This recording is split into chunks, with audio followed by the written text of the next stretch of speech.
réaction de surprise et de douleur. Vous saviez que juste avant son départ, vous aviez entendu que Bamba Fall a retrouvé la famille socialiste. Bamba Fall s'est retrouvé avec Ousmane Tanor Dieng. Jusqu'à présent, je n'ai pas dit le pourquoi, mais je pense qu'il m'avait appelé lui-même ici. J'étais là avec lui, donc on était seuls, avec sa femme bien sûr, Aram. Alors il m'a dit que Bamba, malgré nos problèmes, vous êtes un fils, vous êtes un jeune frère. Je vous ai appelé, vu le rôle que vous jouez entre les deux camps, parce que vous êtes un socialiste. Et j'aimerais que vous tous, que vous retrouviez la famille mère, parce que le Parti socialiste est un parti indivisible et c'est une succession de Léopold Sédar Senghor que nous tous que nous devions sauvegarder. Il m'a dit que Bamba, je suis âgé et nous ne sommes pas éternels. Donc mon plus grand souhait, c'était les retrouvailles de la famille socialiste. Et vous pouvez jouer un très grand rôle. Et j'ai vu ce jour Ousmane Tanor Dieng assez courtois, assez généreux, assez bien et assez ouvert même. Il taquinait, il chahutait, vraiment avec une ambiance bon enfant. Et quand je lui ai posé la question à savoir est-ce que cette famille socialiste peut se faire sans Khalifa Sall, il m'a répondu qu'il faut que nous acceptions que Khalifa Sall, comme vous-même, vous êtes des produits du parti.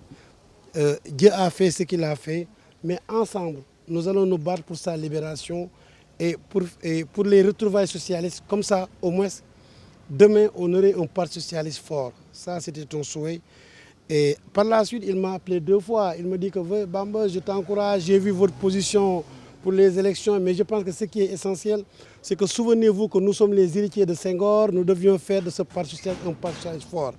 Donc je viens témoigner qu'il est parti, mais il a laissé derrière lui le souhait de voir un parti socialiste retrouvé, un parti socialiste conquérant, un parti socialiste qui sera à la conquête des futures échéances politiques. Dans la vie d'un parti, il peut y avoir des turbulences. On l'a vu du temps de Senghor avec Mamadou Dia, du temps de Abdou Diouf avec Djiboka et Moustapha Niasse, du temps de Ousmane Tanor Dieng avec Khalifa Sall et Aïssata. Ça fait partie de la vie d'un parti, parce qu'il y a toujours des ambitions avouées et non avouées. Je pense qu'aujourd'hui, c'est le moment même de penser à nous retrouver et de leur rendre hommage. Ousmane Tanor Dieng a travaillé pour le socialisme au niveau national et international, où il fut le vice-président de l'international socialiste au niveau mondial et le président au niveau de l'Afrique. Ousmane Tanor Dieng s'est sacrifié pour la survie du PS, parce qu'au lendemain de notre défaite, il a su gérer le parti avec beaucoup de sacrifices. Alors il a été parmi les leaders de l'opposition, vraiment il a rempli sa vie. Nous devons lui rendre hommage. C'est un homme bien ouvert et je présente mes condoléances au président de la République, à qui Ousmane Tanor Dieng a été loyal et a beaucoup servi. Malgré nos positions différentes, des gens comme moi, il s'est beaucoup sacrifié pour son parti et pour sa nation et pour son terroir nguénien. Donc c'est l'occasion pour moi, au nom de tous les socialistes et surtout de Dakar et de la famille de Khalifa Sall, de présenter nos condoléances à sa famille personnelle, à toute la famille socialiste de Nguénien et à tous les conseillers de la République.